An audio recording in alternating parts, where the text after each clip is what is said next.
Welcome to the intersection of technology, cybersecurity, and society. Welcome to ITSPmagazine. Knowledge is power, now more than ever.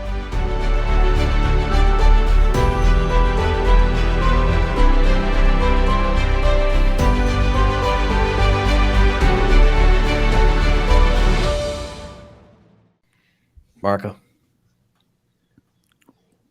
I'm listening. Marco. I'm listening. Can you hear me now? I can hear. Can I talk? No. Listen. Okay, go. Now talk. Okay. Oh, wait, listen. You know what is interesting? We do podcasts and, I love radio. I'm going to start talking here. All right. And a famous anchorman, a radio personality, I think back from the 60s, he said a radio is made of two things. It's sound and silence.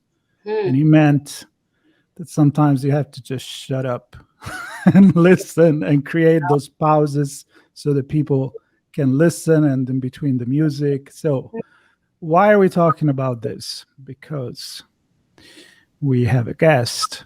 The people that are watching us, they know there is a guest. There's a name there, Christine Miles. And the people listening, now they know. So there is a guest. And to prove that we are not lying, hi, Christine. How are you? How are you? You did a great job listening to us mess around. That's my favorite part already. You're a good listener, I can tell already. That's right. So, jokes apart, the book, what is it costing you not to listen? The power of understanding to connect, influence, solve, and sell. And this could be like, oh, we're talking about product. We're talking about you, people, and everything connected to it. So, Sean, can you listen? Are you in the mood to listen? I'm totally in the mood to listen. And I already have like 100 questions in my head. We'll see how many I can get through and thoughts. Because I want other people to listen to. And because together, the conversation, we get people to think. I mean, just the other day, to just tell a little story, I was walking down the street and there were kids playing with two cans with the string between them. Do you remember that? Time machine. Right. And as we were kind of messing around in the intro here, I was picturing these kids what are they doing? They're listening really hard in that can to hear what's coming through from the other side, right? They're tuning out everything else to listen to what's coming through that can. So that's what I was picturing as we were kind of bantering back and forth here. That's really cool. So let's put the can to our ears and let's listen. And let's start with Christine introducing yourself, who you are, and why did you wrote this book?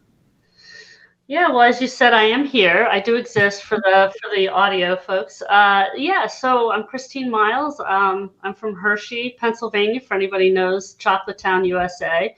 I smelled more manure than chocolate growing up because I lived just 10 minutes outside the town, very rural. And pretty idyllic childhood in most respects. Played a lot of sports, a lot of outside play. I was the kid holding the can or kicking the can. Remember Kick the Can? That was one of my favorite things. But, there's one part of the story for me and how I got into the business of listening is that I was really expected as well as taught to listen as a child.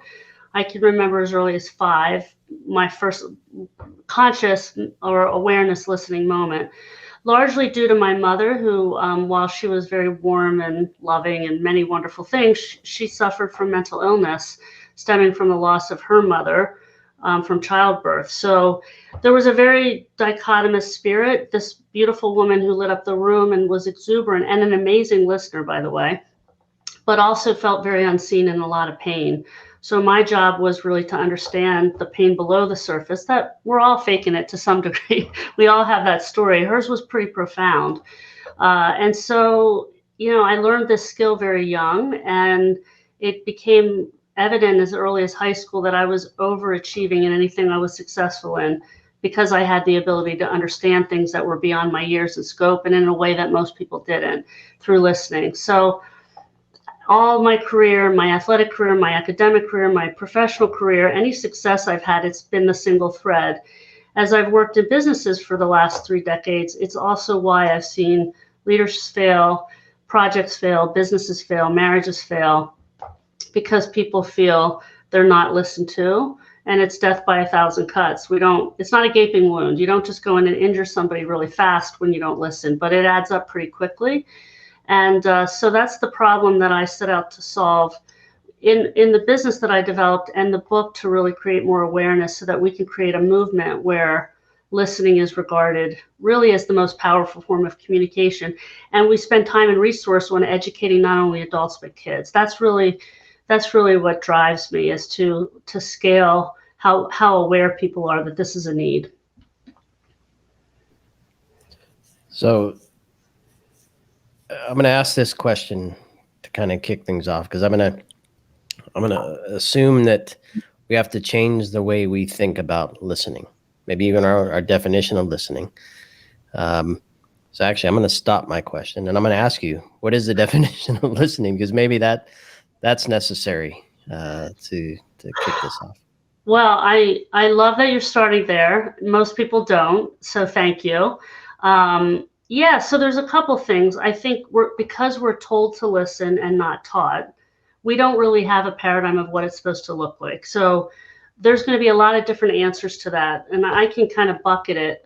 The first one is we hear, and that's part of what we do. It's our sensory. We hear words. It's the can. It's the literal words that are coming through the can. That's different than listening. That's the sense of, and unless you have a disability, there's lots of reasons the brain interferes with just hearing the words.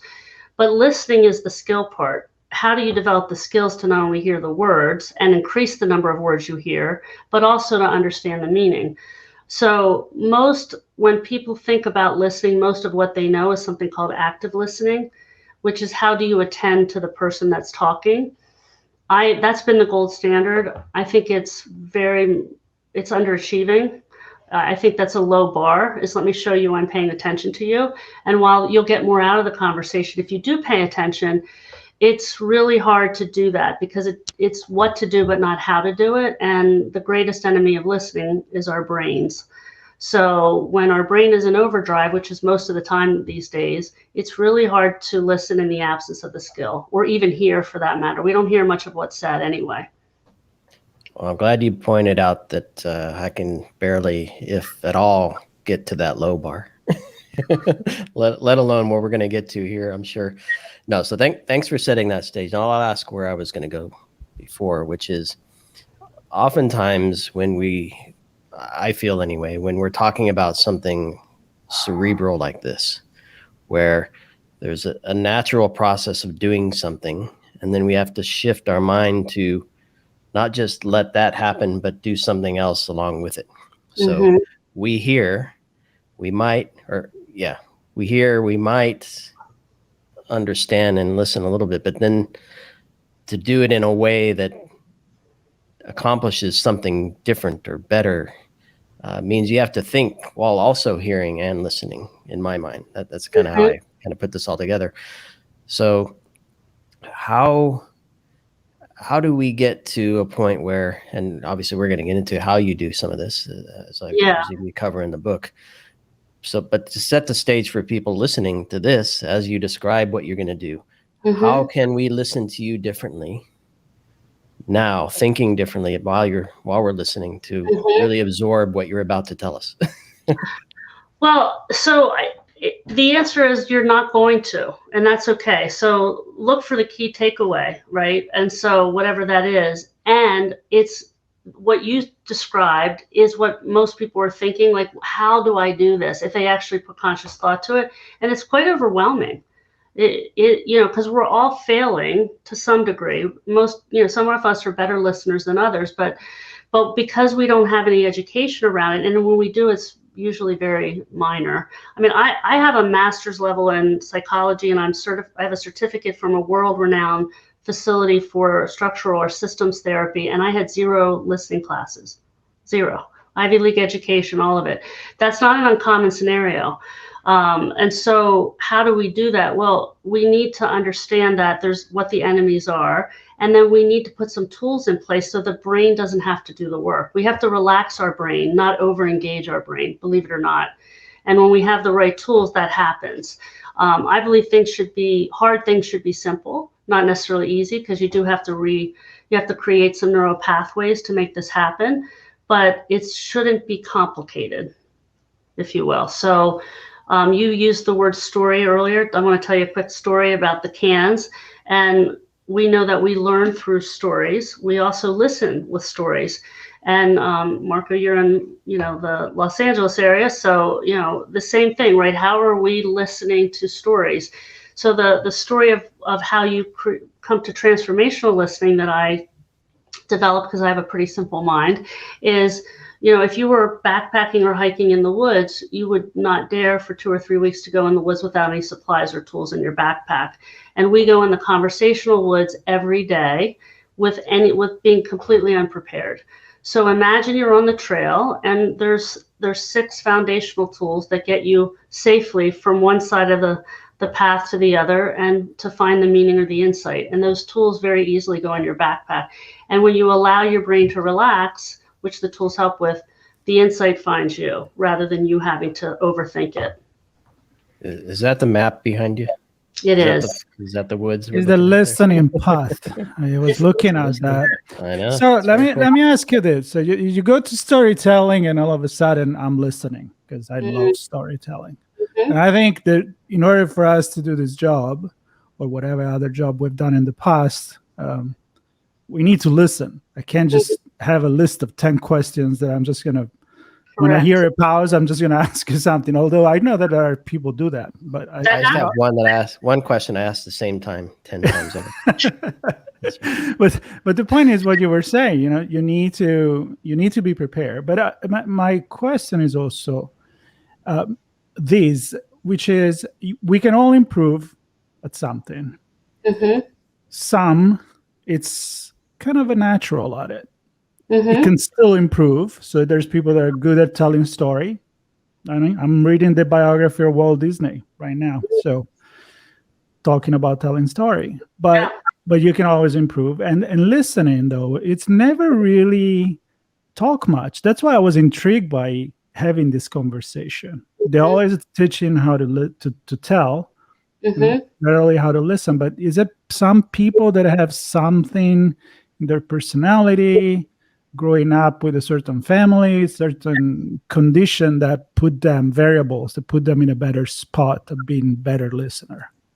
There, no question. A couple things. So one is what was your upbringing? So I had a mother who listened well. I also had a father who listened very well. He was a businessman, and he would say that psychiatry, his own therapy, helped him become even a better listener. And I see that in my nieces as well. So I can see the family, like they do this kind of quote naturally, but they've been surrounded by it. The other thing is the level of empathy that you're wired with, right? So the idea is, and we hear this all the time, we've got to be empathetic. And the reality is, I don't believe that you go into a conversation and be empathetic. Listening builds empathy, not the other way around. And the world's expecting us to show up and be, empathic. When some people are saying to me, my wife's more empathic than me, or my husband's more empathic than me. So that's because, again, we have it backwards. So when you have the right framework and the right tools, story being a big part of that foundation, that really helps the empathy again come to you. It's like watching a movie you're intrigued by versus trying to be outside of it so far that you're not sure what's going on. It's hard to connect if you don't ask them anything about the emotions or the characters, or you don't know the parts of the story to engage to. It's really hard to retain, and it's really hard to care, just like you're watching a movie. Do you have to care? I guess that's a great question. Do you have to? And I know Marco's in LA. There's this writers' strikes, right? Actors may go on strike, and the striking is to get people to listen, right? So the question, the other side of that is, do they care that they're, or don't care enough that they're not listening? Or, so I guess that's that question. Well, so if I get you, I think you're asking, like, how much does the caring affect whether you'll listen or not? Right. Okay. Yeah. So I consider this like drug and alcohol rehabilitation. Like, sometimes you don't go for yourself to start. You have to, like, you go for another reason. And that reason might be, I want to save my family, I want to save this, my marriage, whatever. But eventually it clicks over into something else. So in your example, you don't have to care about the other person, but you want to care about what outcome you want. If you care about the outcome, you'll go in to listen. Because listening and agreement are not the same thing. Understanding and agreement are not the same thing. So you can go in to listen to understand, and I fundamentally don't have to agree with anything you say.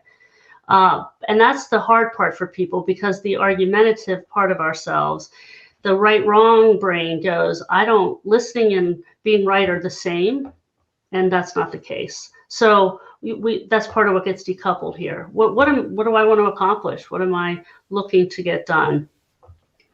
And that's how negotiations work. That's how you come to a closer win-win. And it's also how you convince people to lose more than they want to give away, is by understanding first. Well, let's go there, because I think we've been very talking from a psychological perspective, and storytelling, human being human, family, culture, where we grow up, and so forth. Yeah. But part of your book is actually about selling, influencing, and again, we are all made of story. We are all storyteller. Yeah. But what I'm understanding in your book, the point that you're making is, we could probably tell better story if we were listening to our audience and engaging. So it become not a one-way communication, but is a two-way that make it better. Am I getting it right? You're absolutely getting it. And so listening isn't passive. Before we started, you said I talk a lot. Good listeners do talk a lot. They just know when to talk, right? Versus, so let's go to the storytelling thing, and I'll weave it back. So we are wired to learn and listen to stories, and we like to get information that way. We like to learn that way. But by and large, we are really poor storytellers. Most of us are not natural storytellers. That's also part of how you grew up and how you're habituated in a little bit. So think about it from the listener standpoint. I'm a terrible storyteller, and I'm going to tell you a story, and you have no idea where you are in that story. So you have to movie board through listening. You have to put the storyboard together, and we're not taught how to do that. So I've had I fought the world quite a bit from 2010 till about 2019, when everybody wanted me to focus on the storytelling part. And I said, it's really hard to know what story to tell someone if you haven't listened well and gathered the story first.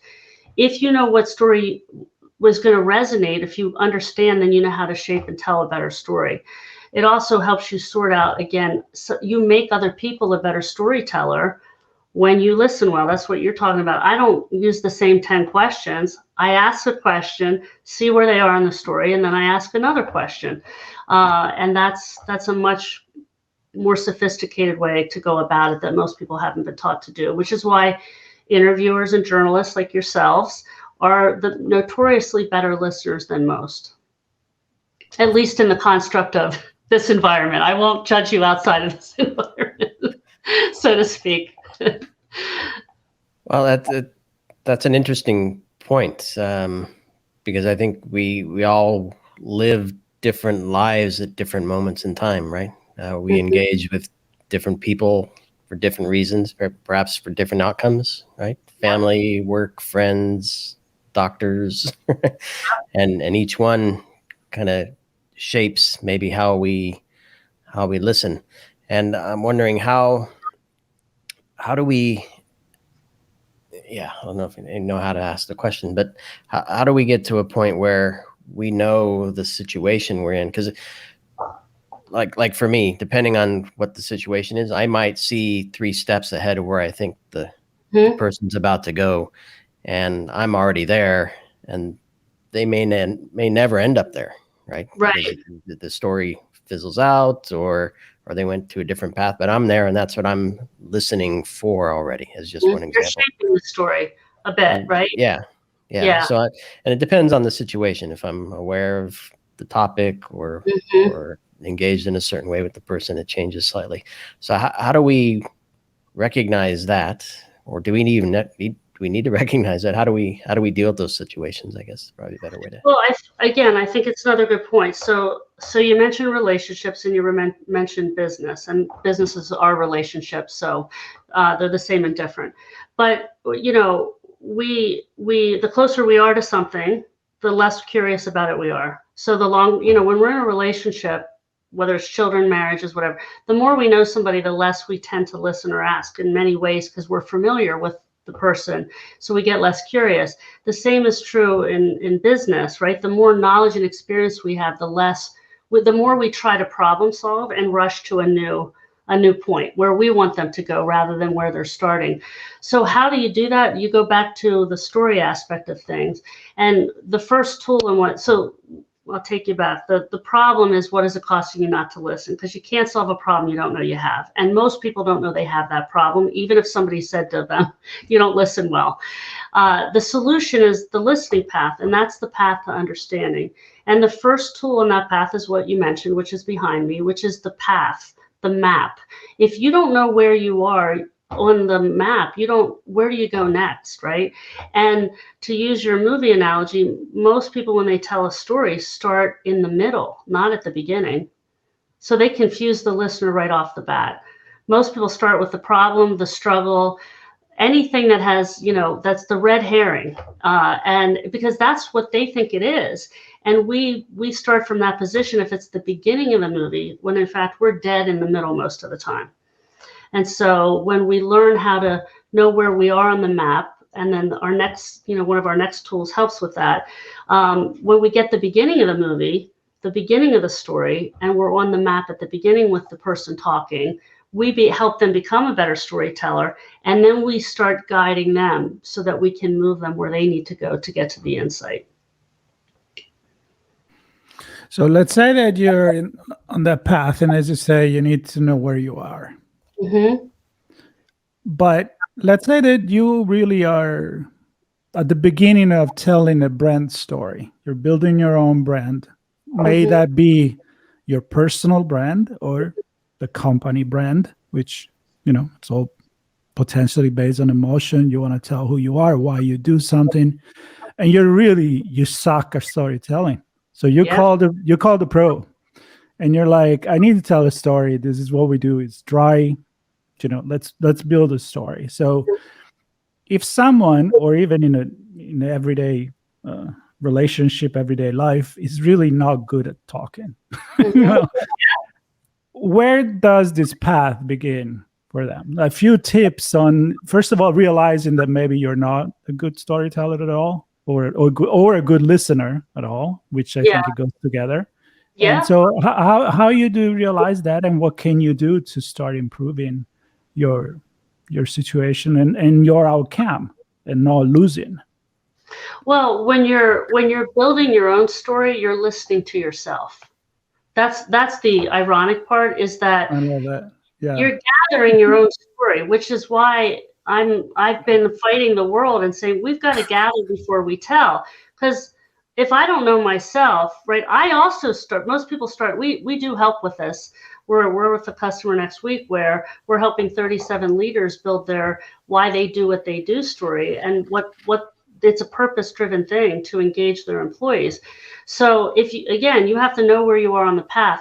The good news is we've already taught them how to listen. So now they're ready to start listening to themselves because they know the tool. So they'll use the listening tools to build their own story. So you know this well. When you're telling a story, you need a beginning, middle, and an end, right? What you'll notice on our path is there's 4 stops. That's our second tool. There's a beginning, a struggle, a tipping point, and what we call a new beginning. So on the brand side of yourself, whether it's your company or yourself, you've got to go back to the beginning. The beginning's about you, your company, where you started, your purpose, why you do what you do, and whatever struggles you went through, finding that tipping point to why you deliver today. It's inside out, though. Once I talk about myself, now I got to talk about my customer. So the new beginning is what's in it for the listener, not for the teller. And that's the part most people miss. I got to first talk about myself and then talk about why I do what I do and how it helps my customer. What most people do is they scrub out all the emotion. They talk about just what they do and not the meaning of why they do it. And then at the end, they leave out what's in it for them, for the end user. And when you do both me and you, now you're connected on the path. And now I'm more interested in learning more about you, whether it's your company or an individual. We don't need emotion anyway. Screw it. Yeah, I think, and I'm not going to go down this path. We can maybe at some point if you want to, but just the idea of artificial intelligence helping to tell our stories, which, as we know, it kind of lacks in one of those areas that are important that you just mentioned. So I wanted to maybe kind of, I've been all over the place from the psychological inward looking perspective, but I want to go to a business where I spend a lot of time in corporate America, and yet you have a stat on your site about meetings and how much money companies waste from meetings. And I've been in roles and companies where 90% of the day was meetings and the rest of it was planning for meetings. Yeah. And then at some point you actually did something to figure out how to produce results. Mm-hmm. And then other times, like Marco and I, maybe the other extreme where we feel we need to meet more often and we're so busy that maybe don't meet enough. And so we're probably not listening in a different way, and it's costing us as well. Mm-hmm. So to that point, what can you share with our listeners that says, here's how you recognize what the right amount is, who the right people are, how you define the successful outcome for it. Maybe a little story around meetings, if you can, because I presume a lot of people have that same situation. Well, it's painful, right? It's painful. So you have the multiplier effect when you have meetings, right? Because one person's listening, Christine's listening, Sean's listening, Marco's listening, and we're all hearing different things. And then we're all going off. You have a question, I have a question, and it's not organized, right? It's just a multitude of brain, like squirrel. Even more than two cans. So it's a big deal. And then on the other side, when you don't feel you have enough time. So part about listening for insight and knowing where you are on the map is that you need to be proficient and efficient. This is both, because time matters. And, getting to things quickly, it's a slow down to speed up. The first slow down is you have to learn to listen, because you don't just go out on the golf course for the first time after hitting the golf ball one time and expect to get down. Maybe some do. It doesn't really work that way. So you have to slow down and build the muscles a little bit. We figured out how to do that very efficiently as well. But then, so that's a slow down. And then you have to realize, until you practice a little, it's going to take a little longer at the beginning, but the more you do it, the faster. So I always say Tom Brady can throw a football, and so can I. He's a little better at it, right? He's practiced a little bit more, probably, although I'm pretty good throwing a ball. So that's the first thing. The other thing is, if you don't have a common language, how do you know how to organize? And so one of the things that happens with our customers and clients is that now they know when they're getting off the path, and all it takes is one person to reference the tools and they're back on track. So it's part of how you think about how you communicate. And because we're always focused on telling, talking, knowing, we don't lens back. We don't have any common language around that really hurts the organization. So sometimes you need to speed up, and there's ways to get more efficient with the tools. And sometimes you need to slow down to make sure you're uncovering the insight. And most of it's around, let's align where we are versus just going off. And meetings start, we don't know where we left off, and we don't know where we're going next. And it's just a lot in the middle that often doesn't really lead to much.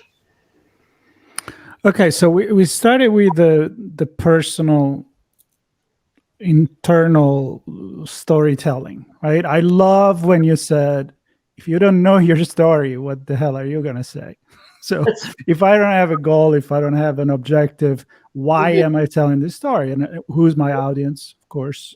So I'm kind of going into the advertising branding part, where then you discuss about the internal communication. So the brand becomes, they know their story, they know how to present themselves. Yep. Now we have to represent that consistency with the way that we think to our product and our service. And so how do we communicate with the audience? And I found in myself, in my own experience, that many times there is not alignment there, which is kind of like it's almost like a schizophrenic story where the company act in a way, but we want to project ourselves to be completely different. And that's really bad, right? It's so bad. once you know so once you know who you are, and now as a company, your goal is to sell your product. Now, how do you connect that? How do you do brand cohesion and be a unique, also genuine brand? Because nowadays you can't really lie your way out of it anymore. Well, the audience sees through it. The customers see through it. That's what you just described. So you said something really interesting that we do talk about a lot, and most people don't think about, is that you can have the best vision or story, and you can even execute on that well, but it's really alignment where most things fall down. And alignment is about buy-in and being clear about really how we're gonna make that vision come to fruition. And so that happens internally in organizations, and that's usually what gets it very clogged up when it goes to get to an external nature. And it's largely because, again, it's about exchanging perspectives when you're really getting that alignment and that dialogue, because it's two-way and it's not about all agreement, but it is about making sure there is alignment, that there's a lot of assumptions made, and then things really can fall apart, whether that's assumptions about who your audience is out there and how they're going to interpret it, what really is important versus not important. Marketing's going to say one thing, product's going to say another. Then people know when you're confused and not clear. So the time spent on the alignment piece, that communication piece, is very, very important. And it does solve a lot of the end user problem. It solves that outside perspective once it's internally really well aligned.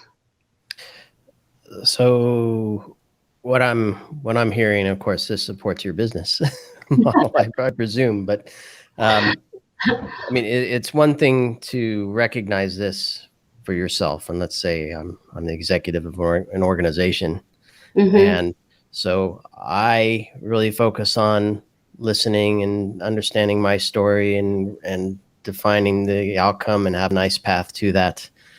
But if I don't have a team that listens well, I'm gonna miss out on that true alignment. It may sound aligned, because I listen.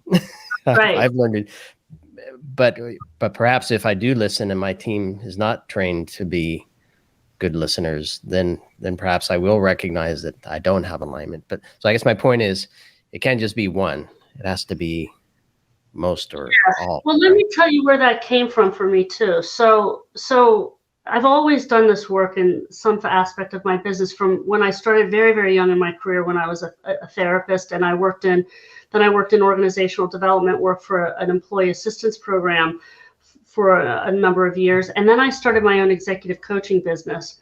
And what happened is I couldn't scale me. One, that was a problem.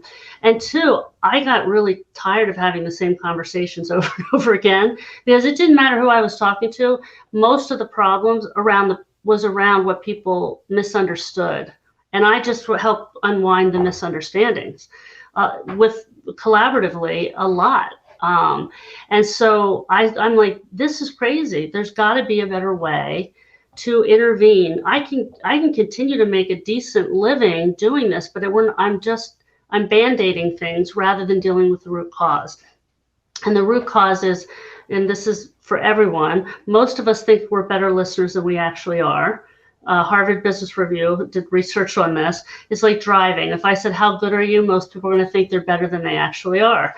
And so even when we go, and what I can prove and we can show people is, even when they intend to listen well, their questions and their problem solving and all the other inhibitors will take over, and they're going to fall down more than they would if they had the skills and the right tools and a simpler process. So there's a miss there in just self-eval. And then you're right, it only takes one to miss something really important and you don't have the alignment. So creating a common language is really a big part of this. I mean, I can tell you my own significant other, as well as my team, will use my own stuff on me. And sometimes when I'm frustrated, I go, hey, don't you try that with me, because I know exactly what they're doing, but it doesn't matter because it feels good. It's like, I love it. Ask me how I feel. Use the questions there's 6 powerful questions. You don't need 100. You need 6, by the way. You need to know how to tell somebody their own story back to them, because that's the most powerful story you can tell someone. And we call that the flashlight. How do you summarize? How do you become a storyteller to the person that just told you a story?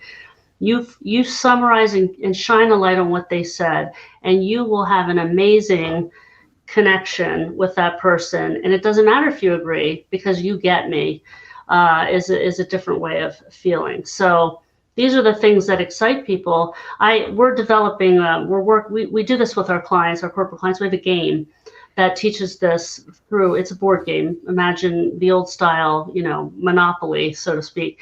And I had friends over, we played the game, 2 people that didn't know each other. And you would have thought that I gave them candy all night or something in the candy, because they were just giddy. Because guess what? They were understood in a way that they're not used to. And were given the space to share more about themselves in playing the game. And it's transformative, not only for the person learning how to listen, but for the one listened to. And that's what's so fun and exciting to me. Yeah. Marco, I mean, we've had, I don't know, how many of the thousands of podcasts have we done? Have we talked about the disconnect between and this might be a little off topic for you, Christine, but it connects back, the disconnect between security leaders and business leaders on the very point of a common language, common terminology, common understanding, common goals. The inability for understanding how to tell the story and listen to things in a way that they connect and get giddy. You want them to be giddy. Instead, everybody sits there and goes, what the hell did they say? Yeah. I don't know what that means.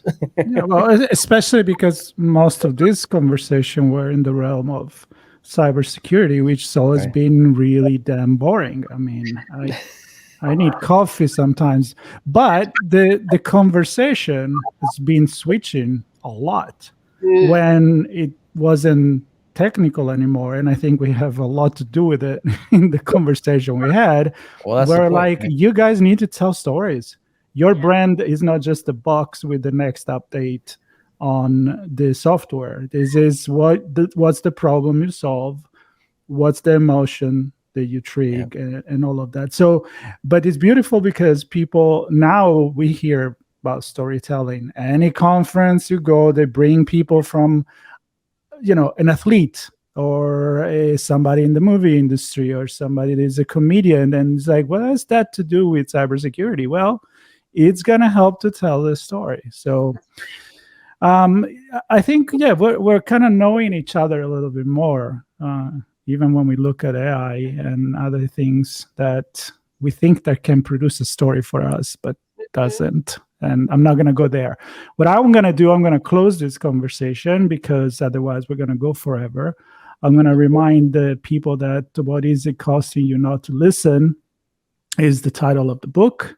And talking to our listener, I hope they listen. I hope now they can retell this story to other people, share it. And definitely they'll find everything they need to know about your book, about your organization and yourself in the note for this podcast. So I want to thank you so very much. And I hope we were a good listener, or good enough.